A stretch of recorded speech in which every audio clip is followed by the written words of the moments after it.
How many Americans have got COVID since we've had this virus? Do you know? North of half of Americans, based on a Columbia University study that showed 1 in 3 had COVID at the end of last year, a year ago. So there's certainly a sufficient sample size to do a study, and there's 57 to 58 billion dollars. You could use some of that money to do a study. And then, of course, you got 30-some thousand people who could conceivably do a study on a pretty fundamental question. Now, I think I saw in your opening statement that you're actually doing a study on natural immunity. Is that right? That's right. With private funding, Johns Hopkins, my research team is doing a study. Now, on this channel, I talked about some studies that came out of Yale as well as Johns Hopkins. Some of these studies were actually done on people from Israel because Israel happens to be the highest or most vaccinated in terms of vaccination rate in the world, right? And those studies showed quite a lot, right? And some of these studies were peer-reviewed. Other countries have done this study. Is that correct? Most of our learnings come from Israel and other countries. Yes, sir. And what have they found? Let's start with the Israel study. If you could just refresh my memory. What did Israel find?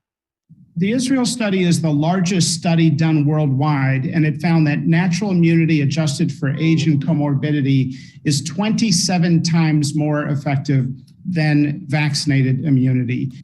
Boom. Boom. The study I read on this channel said 13.04 times for asymptomatic people are less likely, 13.04 times less likely to catch COVID if they've already caught it before and they were naturally immune against it. And those people that were symptomatic was 5.74 times. That was from Yale University. This is from Johns Hopkins University. And I think this might be even more extensive than the one that I read a couple of months ago. And they just put out on December 5th another study, follow-up study, again affirming similar results, that natural immunity is stronger than vaccinated immunity. Boom.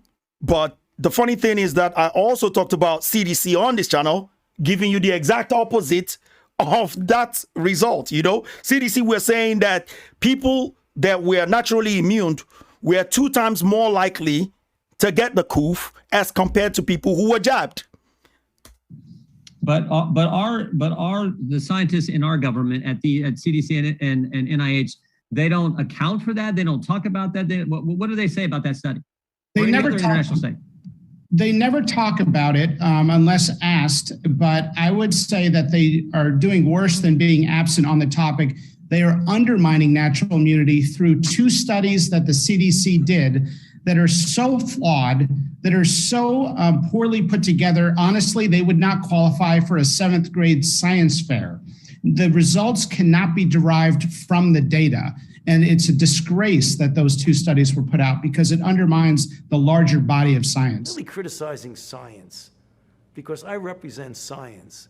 So they won't talk about international studies that conclude that natural immunity is 27 times better than the vaccine, but they will do some bogus, in your words, some 7th grade science experiment studies using some of those 33,000 employees and using some of that $58 billion of the American taxpayer money.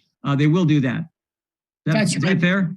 That's fair. I will say their intention is noble, but just very paternalistic. That is, they believe, and from private conversations, that if they acknowledge natural immunity, some people may avoid vaccination and think I'll just get the infection. We don't want people to do that, but we can be honest with the data and encourage vaccination at the same time.